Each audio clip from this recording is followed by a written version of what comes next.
Hey Teddy, you gonna tell everybody what you did? What did you do? Did you hit 10,000 subscribers? Try to contain your emotion. Bye.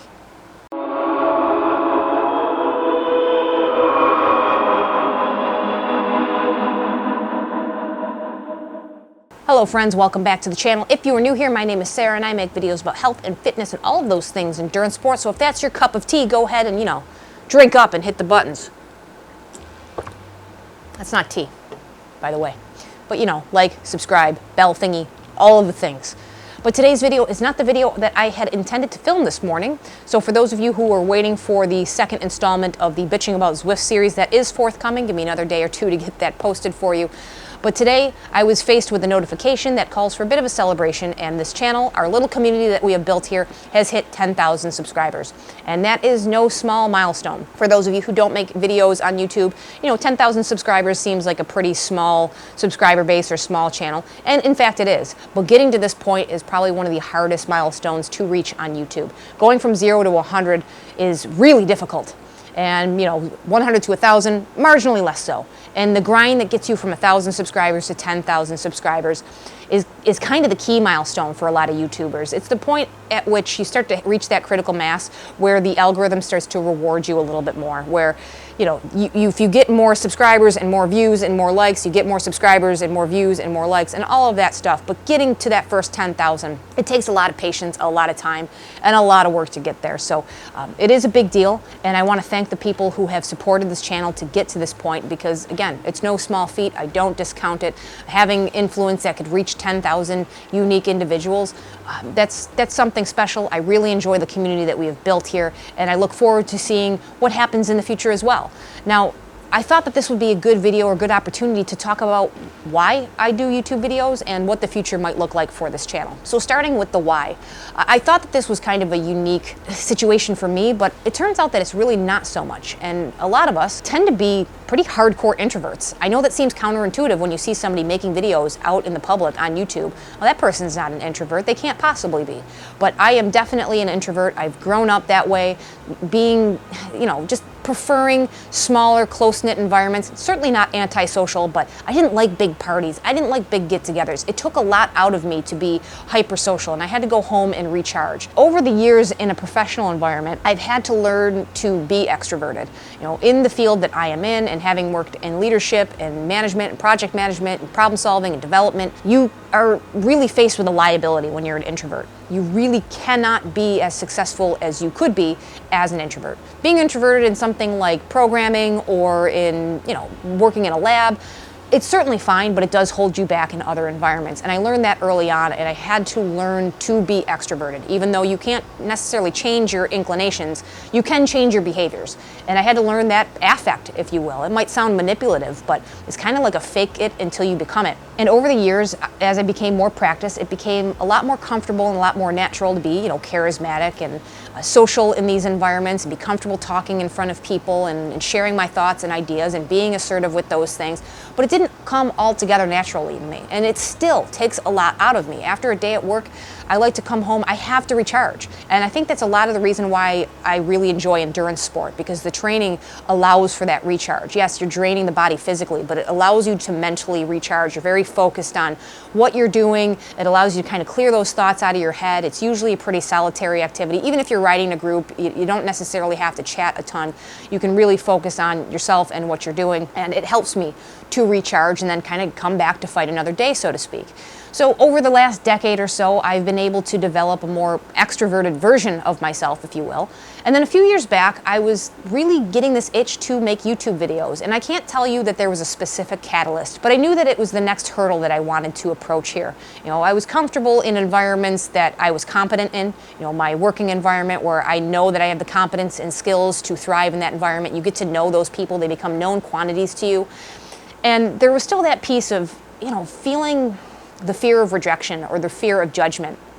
And I feel like there's no higher benchmark than to put yourself out there for more or less the world to see, and what will come will come. You know, some people can be jerks, right? You go out there, you put a video up, who's gonna make fun of me for having thick glasses? Who is gonna make fun of me for having a pimple on my head today? Who's gonna make fun of me because I got a fuzzy in my hair? Or is that what you really sound like? And you start to edit those videos and you see what you look like and sound like, and you become very hypercritical. Publishing that for the world takes a certain amount of fortitude to do that mentally, especially for the first time. And as you become more acclimated to doing that, it becomes more and more comfortable. You become more and more acclimated to, you know, what you look like on the camera, what you're going to do, you know, the way that you sound. It all becomes kind of second nature to you. And then as a newer channel or a smaller channel, you start to realize that the feedback that you get is just overwhelmingly positive, because the people who are finding you when you're small are people who are just interested. They're interested. I mean, who wants to pick on the person with 20 subscribers, right? So you get to kind of learn and grow and, you know, figure out how you're going to edit things and figure out what you're going to sound like and look like and all of these things in an environment that's kind of low stakes. And as you continue to develop that confidence and that proficiency in what you're doing, you know, you get to a point, or at least I got to a point that was kind of unintended, that I realized that I don't care. And that was never the case before. Now, I care with the people who are engaged in this channel and the feedback and the respectful criticisms and disagreements. That stuff I care about because I like that, because it's intellectually stimulating and it's fun to have those conversations. But if somebody's going to kind of drive by and leave a low blow comment, which is rare, by the way, but if they're going to leave some comment on my appearance, or if they're going to criticize something I say with insults and with no substantive argument, I actually don't care. It doesn't bother me. In fact, I laugh at it. I'll typically either respond with a typical surly comment in like sentiment with what they've, you know, fed my way, or I'll just block them. But it doesn't bother me anymore, which is extremely interesting. And I've carried that into my real life. And it helps to overcome some of the negativity bias, because don't get me wrong, it's not that I don't care at all. You know, if I have a video out there and I have like one dislike on the video, you know, it makes me wonder. It's just like, oh, you know, what did I do wrong for that one person? But then you start to realize that, well, if that person's not going to leave a comment, at least expounding on their thoughts or why they disliked something, then why would that be important to me? Or sometimes it's bots. And people who do leave, you know, disagreements or critical comments below, at least you have an opportunity to engage, and you're not going to necessarily agree, but at least you have that opportunity to have that conversation and maybe expound on your position a little bit. And it's changed the way that I deal with people. It's changed the way that I deal with social media, and trying not to let that overtake big parts of my life. I've seen a lot of people who are in the social media world that have a lot more followers and subscribers than I do, that really get taken down by negative feedback, negative commentary. And I don't know if it's just endemic to my personality. To me, it's had the opposite effect. I have gotten to a point where it's just, you know, I can just take or leave that crap. I do this for fun, okay? And that leads me to the second part and where this channel is going. Because YouTube monetization in a general sense has been both a blessing and a curse for YouTube. It's brought a lot of folks into this platform that provide a lot of value for the community. You know, it gives them a way to make money on what they're doing and provide content that's really free to the people who watch it and is paid for by the advertisers. And that's a great model for those of us to get a lot of value for no cost, right? We've democratized a lot of information out there. You can learn how to fix a faucet for free on YouTube. That's great. And monetization has brought a lot more people into the framework so that they can provide that detail in a manner that's sustainable for them, because it's not free to make these videos. There are a lot of hidden costs to making videos. You buy equipment, you know, like a tripod, a camera, some lights, you have some video editing software, memory cards, microphones, music, so that you're not having your video shut down 2 years later because somebody decided to copyright something. All of this stuff that goes into making videos, you know, you want to be able to at least break even on that. Like for me, you know, this is something I do as a hobby, but being able to at least sustain the costs and the investments in the channel is great. Like that's at least the perfect solution for me. Hey, this is something I like to do, and I also don't have to like just dig a hole into my bank account or my savings to do it. And then if you can make a couple extra bucks for your time and your efforts, that's even better, right? And that's what's appealing about YouTube monetization. But it can also become very toxic in more ways than just like the commentary and the social element. But I've followed a lot of YouTubers. I like to follow creators that have smaller subscriber bases because a lot of them are not beholden to anything yet. They talk about things that they're passionate about. They do things because they don't have a huge expectation for a return. This isn't them, trying to get rich off of YouTube. It's just them sharing what they care about and what they're passionate about. But I've watched a number of those folks continue to grow, and what often happens is they might hit on a video that goes viral and they try to follow that formula. So they continue to chase those numbers, right? They get really fixated on these metrics, views, subscribers, likes, comments. And those are all important. And I'm not saying that you shouldn't care about those numbers at all, because it helps you to understand whether or not there's value in what you're creating, but it shouldn't be the sole determinant. And a lot of people say, oh, well, this type of video gets views and this type of video gets less views. So this video, I'm done with those. Screw those. And I'm going to use the photography world as a good example. I'm really into photography, and I've been following some photography channels for years. And what I've seen happen with a lot of those folks is they start by making, tutorial videos or sharing their projects and really interesting, educational, valuable content. And then what happens is, they get a little bit of momentum and they get some people who are following them, and maybe they buy something new or somebody sends them something and they start to do product reviews. And there's certainly value in product reviews, but what happens is those get the real numbers, because you not only get the subscribers watching that, but you get the YouTube search function that drives people to the review of the latest Canon camera or Sony camera. And because those are so outsized in their impact in terms of views, that becomes the new focus. And I've seen a lot of those channels turn into content farms. And all they're doing at this point is putting out reviews of the latest camera, the latest 4-figure, 5-figure camera that you're gonna buy, the latest lens you're gonna buy. And they've completely moved away from the content that has a lot more value to the subscribers. I don't need to subscribe to a channel to watch a review on every single thing that comes out. I mean, these companies are coming out with cameras literally like every 4 to 6 months at this point. I'm not going to buy a new camera every 4 to 6 months. When I'm ready to buy one, I will search for the models that I'm looking for, do a little bit of research. I don't need to be physically subscribed to a channel to see every single one of those. And I've stayed subscribed to some of these channels, but I don't watch their videos as often. I used to watch every single video some of these people would put out. And now it's like, every once in a while I might catch up on something. But again, it's kind of the content farm because it's become a job. So because people get into YouTube to talk about things that they're passionate about, and then when they get usually 10,000 subscriber benchmark, what happens is they see that, ooh, maybe I can make a run at this. And that whole adage, right? If you love what you do, you never work a day in your life, but it doesn't mean you should turn the things you love into a job, because it touches them in ways that you can't really anticipate. You think you love making videos about, riding your bike. And then you realize that once you turn that into a job, you make videos about riding your bike into a chore. And I've watched people who have gone up to 500,000 subscribers and then just suddenly disappeared. They're fine, they have a great trajectory, they get a lot of views on their videos, they're really pumping it out for that algorithm, and then they just go away. And I think really what happens is they get burnt out.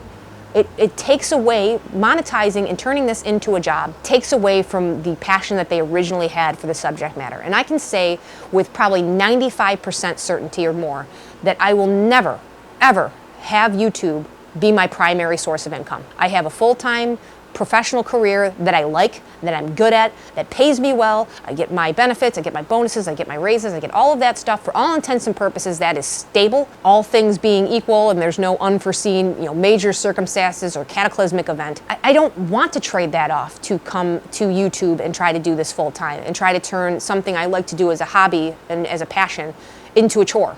I don't want to chase all the latest trends. I don't want to look at the videos I make that get less views and decide whether or not I'm going to dump them. I'll use my videos as an example. Every time I make a video with even Zwift in the title, it gets an outsized number of views, upwards of 100 views an hour, maybe even more, from people who are subscribed and not subscribed to this channel. And then in turn, I might make a video about training science or development or things that are important or cadence, and that will get far fewer views.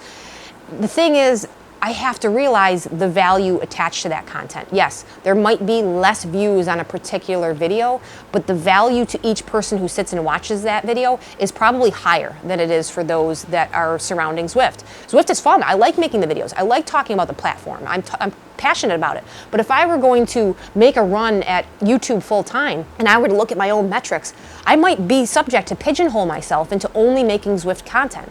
That doesn't make me happy. That's not something I'm passionate about. It's something I want to dabble in, but it's not something I want to do full time. I want to make a few product reviews, but I want to do them because I care about the product and I want to share my experience with people who are like-minded, not because I think it's the only thing that could pay the bills for me. Listen, there are people who make product reviews as their job and have always done it that way because they're passionate about it. That's different. DC Rainmaker is a prime example of that.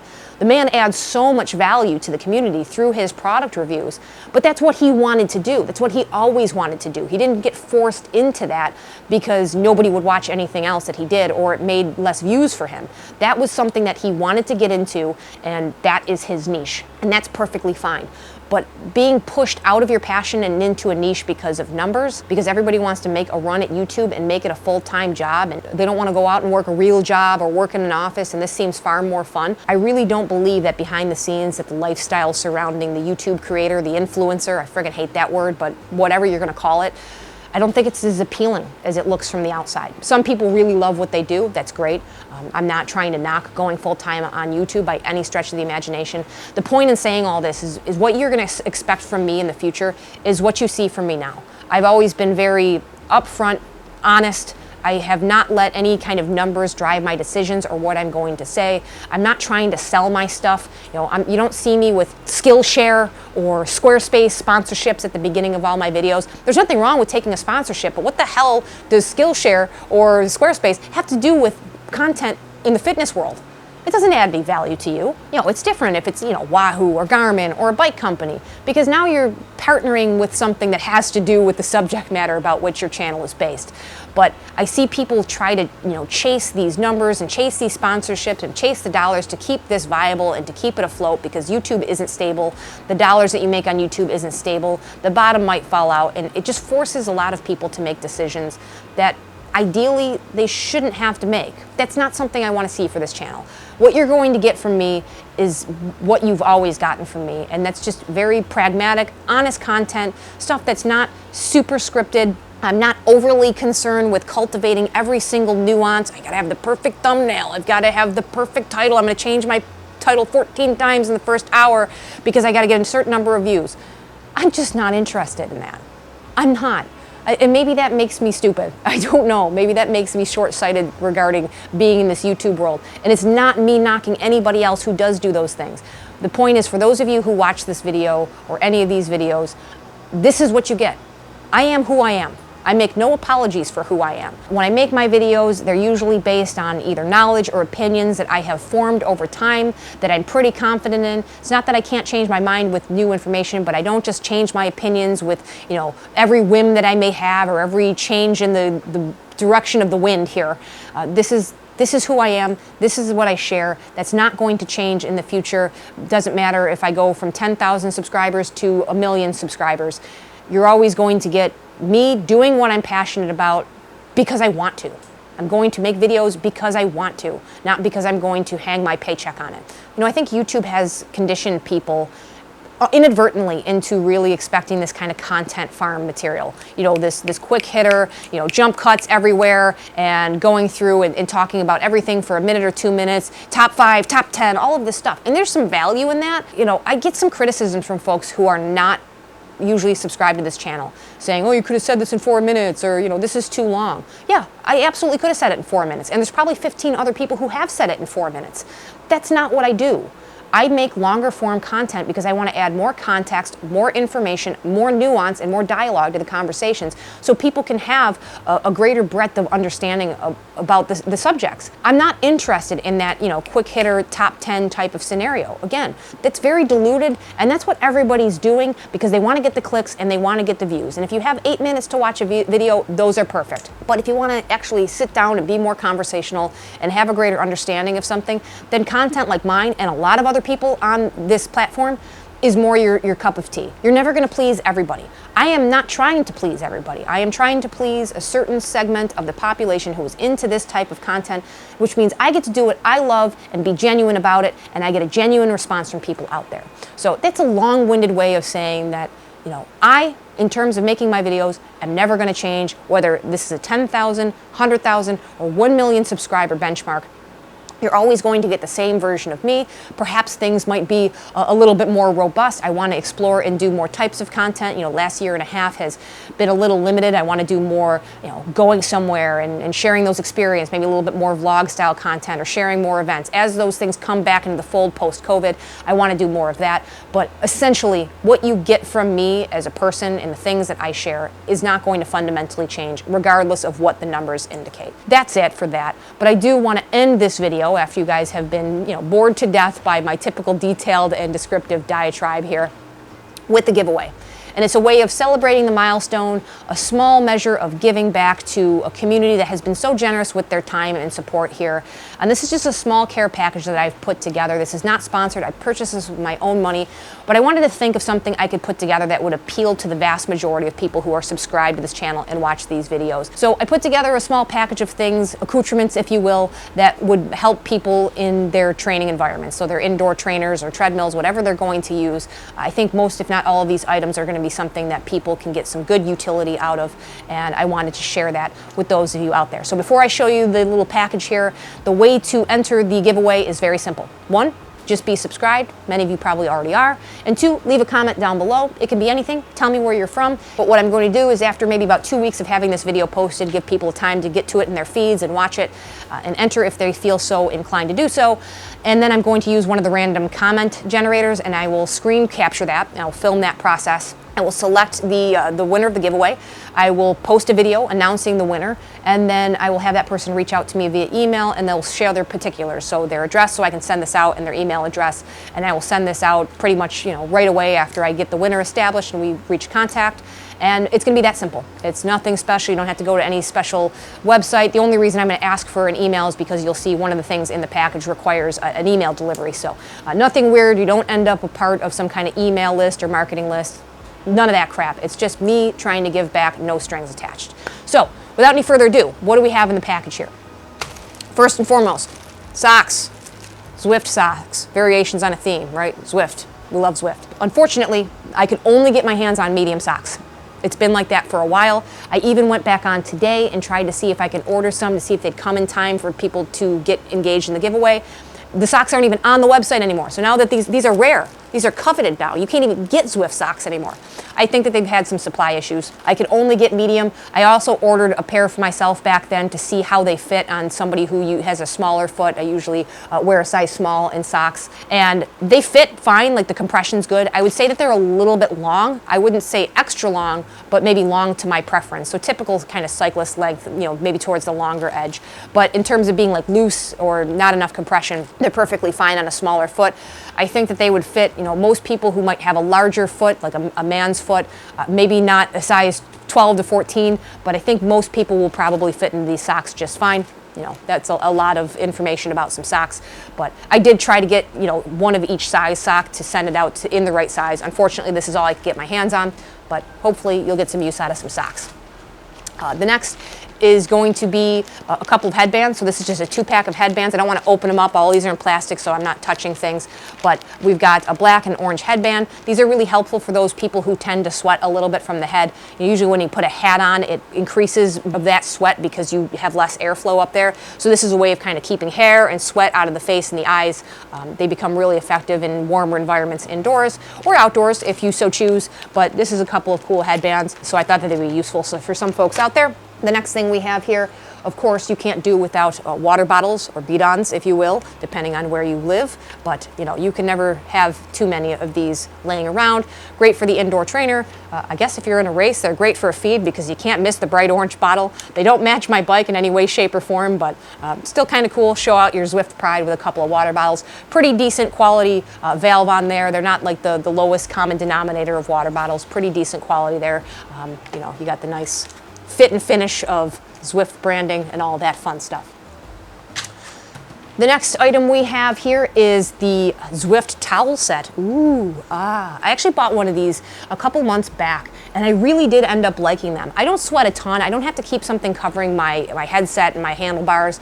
it's nothing like that, but I like to have a towel nearby in case you get a bit of a runny nose or you start to have a little bit of sweat, or maybe you're drooling a little bit on a hard effort, whatever it is. It's nice to have a towel draped over the front tire or your handlebars or somewhere nearby. They were just kind of cool. I like the colors, pink, orange, and blue for Zwift, and I ended up liking them when they came in because they're pretty soft. They're not ultra hard, harsh terry towels. So if you have sensitive skin or subject to kind of redness or breakouts on your face, I think these are a nice quality towel that work pretty well. They're a little bit longer than a typical hand towel, not much. I think that they're a good size, but they're not a full bath towel size. So they're kind of something in between. I think they work really well. You've got 3 of them to put in your rotation there. So if you have one on, you have one in the background and maybe one's in the wash, so you can kind of cycle those through. And they come in kind of a neat box. So I actually ended up reusing this box as a kind of a decorative element because it's more like a hard shoe box than just cheap cardboard. So that was cool. The next item we have here is a ticker fit. This is a Wahoo ticker fit. So this is the forearm based heart rate monitor. And I figured whether or not somebody already has a heart rate monitor, this could have some utility. As somebody who has been in the sport for a while, having more than one heart rate monitor in case batteries die, something gets lost, you have to wash the strap on one of them, having one maybe just dedicated for your indoor trainer, all of this stuff can be really helpful and just can increase your ease of use. And if you're not already using a heart rate monitor, this is a very comfortable and effective way to get into using it, so you're not turned off by trying to futz with the strap around the chest if you don't like that type of thing. So I thought that would be a really good addition to a training type of toolkit, if you will, here.